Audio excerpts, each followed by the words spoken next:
नमस्कार, मैं प्रियंका। आप देख रहे हैं RP24 न्यूज। जैसा कि लगातार गाजीपुर पे आज 26 मई है, तो आज जहां प्रधानमंत्री ने शपथ ली थी, वहीं आज गाजीपुर बॉर्डर, टिकरी बॉर्डर, सिंधु बॉर्डर, सभी बॉर्डर्स पे काला दिवस मनाने की सोची। वहीं किसानों ने ये भी अपील की है कि हम इस पे प्रधानमंत्री का पुतला जलाएंगे। तो आगे की तो अभी हमारे साथ जुड़ रहे हैं हरिंदर जी, हम उन्हीं से जानेंगे। हरिंदर जी, आज 26 मई, आज प्रधानमंत्री जी ने शपथ भी ली थी, उन्हें 7 साल आज पूरे हो गए, उस बारे में क्या कहेंगे आप? देखिए, सबसे पहले तो सभी देशवासियों को बुद्ध पूर्णिमा की हार्दिक शुभकामनाएं। दूसरा, आज किसानों के आंदोलन को 6 महीने पूर्ण हो चुके हैं और इस तानाशाह, निरंकुश और झांसाराम, मंदारी और भी कोई शब्द हो, इस प्रधानमंत्री के लिए मैं रखता हूं, उसको आज शपथ लिए हुए 7 साल हो गए हैं।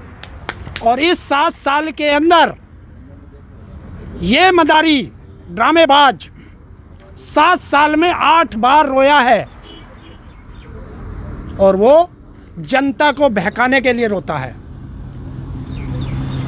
और जो इसको 56 इंच का कहते थे, वो इसने साबित कर दिया कि 7 गुणा 8 बराबर इक्वल टू 56। ये इसका फार्मूला है।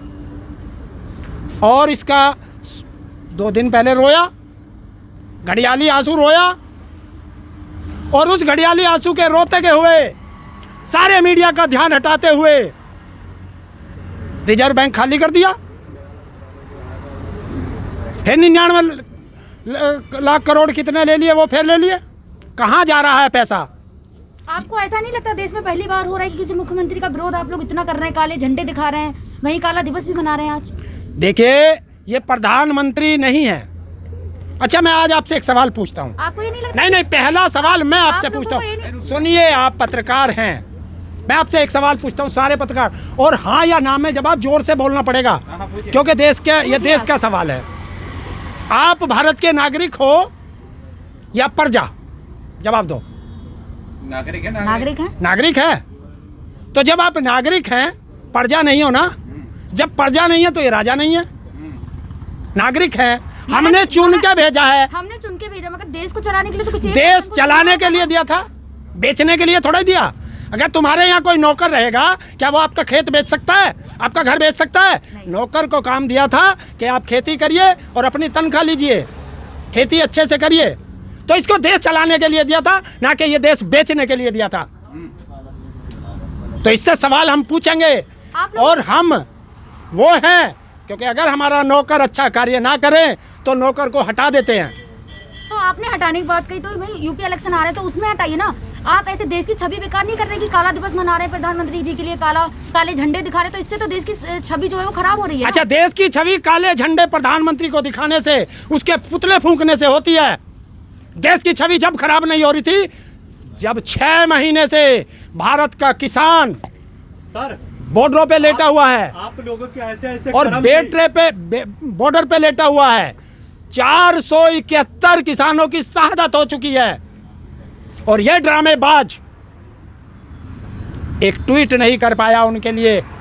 आपने ट्वीट की बात तो बोला, कौन है? आपने ट्वीट की बात बोला। आप लोग के ऐसे क्रम से ही सरकार जब गुस्से में आती है तो ट्विटर, फेसबुक, इंस्टाग्राम जैसे सोशल साइट को ब्लॉक करने की बात करती है, बंद करने की, इंडिया में बैन करने की बात की जाती है। देखिए, ये फोटो जीबी है और इसी सोशल मीडिया पे झूठ फैला के ये देश का प्रधानमंत्री बना है। आगे झूठ कैसे फैलाएगा? प्रधानमंत्री जी हैं तो कैमरामैन तो उनके साथ ही रहेंगे ना। अब आपने फोटो जीबी बोला, तो फोटो जीबी आप कैसे बोल सकते? प्रधानमंत्री है तो कैमरामैन तो उनके साथ ही रहेगा ना, जैसे कि अब आपके साथ है। अरे, हवाई जहाज के अंदर सर्वेक्षण कर रहा है तूफान का, नक्शा भी ले रहा है, डिजिटल भी ले रहा है, और उस शीशे से बाहर देख रहा जिसमें कुछ नहीं दिखाई दे रहा। और जनता को भ्रम में लेने के लिए वहाँ भी एक फोटो हवाई जहाज में। पता तो चलना चाहिए, काम कर रहे हैं वो। हाँ, काम, फोटो शूट कराते हैं, काम करने। कितने घंटे काम करता है देश का प्रधानमंत्री? कहते हैं 18 घंटे काम। 18 घंटे में क्या किया? LIC बेच दी, ONGC बेच दी, भारत पेट्रोलियम बेच दिया, लाल किला बेच दिया, रेलवे बेच दिया, एयरपोर्ट बेच दिया, तेल बेच दिया, रेल बेच दिया, भेल बेच दिया, और बचिए।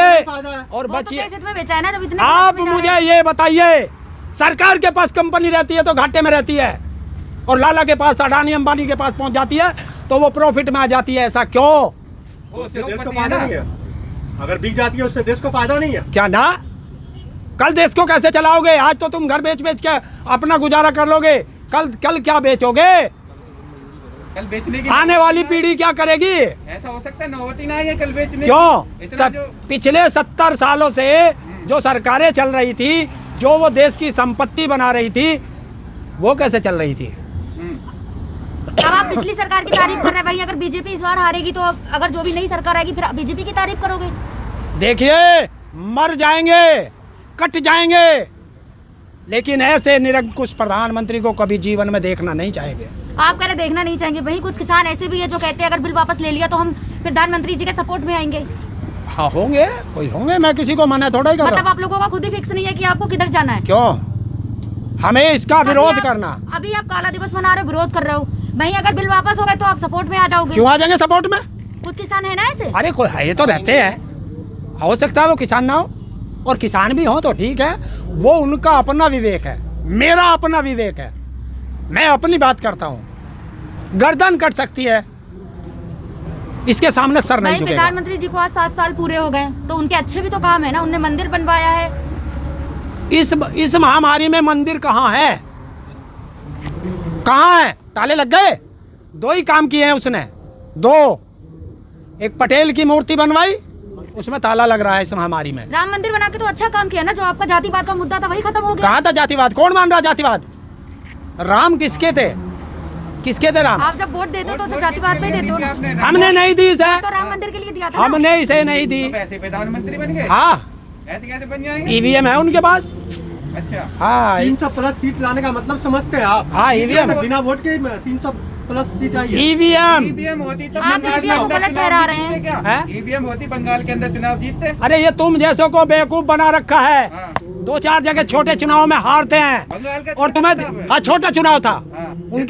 उनके लिए छोटा था, क्योंकि 2024 का चुनाव जीतना है तो उन्हें। ऐसा माना जाए कि 2024 में बीजेपी वापस आएगी? आने नहीं देगा किसान, क्या करेंगे? लठ लेके बैठेगा हर वोटिंग पे, पोलिंग बूथ पे अभी लठ। तो किसान रोड पे बैठा हुआ है, सरकार का कुछ कर नहीं पा रही है। आप बोल रहे कि सरकार में वापस सरकार को नहीं आने देंगे। दर्द तो आपके तुम, हाथ में सब कुछ है, आपके हाथ में क्या है? तुम्हारे दर्द हो रहा है अभी से ही। आज तो काले झंडे दिखाने की बात करी, दर्द तो तुम पत्रकारों का भी हो गया कि सरकार के 7 साल है, तुम विरोध क्यों कर रहे हो। ये तो दर्द तुम लोगों का भी हो गया, मेरे तो छोड़, पर तुमने सवाल का जवाब नहीं दिया। इससे तो देश की छवि खराब हो रही ना। आज क्या प्रधानमंत्री जी को 7 साल हो गए और आप वही उन्हें उनके विरोध में काले झंडे दिखा रहे हो। और देश की छवि जब नहीं हो रही, जो घड़ियाली आंसू बार बार आके रोने लगता है। वो तो भावुक हुए थे ना। काहे के देश भावुक हुए? की बात पे भावुक हुए थे। काहे के भावुक हुए? और 2 घंटे के लिए भावुक हुआ, और अगले दिन ही उत्तर प्रदेश के चुनाव की तैयारी कर दी। महामारी से लड़ रहा है, उसे तो देखा नहीं कि देश में ऑक्सीजन नहीं, देश में दवाई नहीं, देश में वेंटिलेटर नहीं, देश में हॉस्पिटल नहीं है, उसको तो देख नहीं रहा। सबसे पहले आरएसएस के साथ लग के उत्तर प्रदेश का चुनाव कैसे जीते, आप बताइए, उसकी वो तैयारी काम नहीं है करें। क्या? नहीं है, काम नहीं है, नहीं है। वो इलेक्शन पहले में देश की जनता को ऑक्सीजन चाहिए, दवाई चाहिए, उसके बाद चुनाव देश की चाहिए। जनता के लिए तो इलेक्शन होता है क्या? कि ताकि जनता अपनी मर्जी का विकास नहीं करेंगे? सरकार बना के जिस राज्य में सरकार बनने के उस राज्य का विकास करेंगे। हाँ, विकास कौन से देश का किया बताइए? क्या किया विकास? 7 साल का हो गया, स्कूल जाने लगा, तो मोदी ने कौन सा स्कूल बनाया जिसमें वो पढ़ रहा? जनता देखना चाहती है। स्कूल तो बंद है ना अभी। हैं? बंद है अभी। क्यों? लॉकडाउन की वजह से। और चुनाव होंगे, इलेक्शन होंगे, आपने कहा बच्चों की शिक्षा बंद होगी और चुनाव होंगे। हैं? अरे देश में वैक्सीन है नहीं, और वैक्सीन का उत्सव डे मनाया जा रहा है। वाह रे झांसा राम, वाह जनता को आपने कितना। कहा ऑक्सीजन नहीं है, वहीं प्रधानमंत्री जी यूपी के सीएम आदित्य योगीनाथ की सराहना करते हैं कि उनका 3D प्लान जो है वो यूपी में सक्सेस हुआ। हाँ बिल्कुल सक्सेस हुआ कि गंगा में लाशें बह रही हैं। गंगा के किनारे जो हिंदू धर्म में अपमान है, हिंदू धर्म का अपमान है कि किसी की हिंदू धर्म में मृत्यु हो जाए तो उसको दफनाया नहीं जाता, उसका अंतिम संस्कार किया जाता है। हजारों की लाशों में उनका शमशान घाट बन चुका है।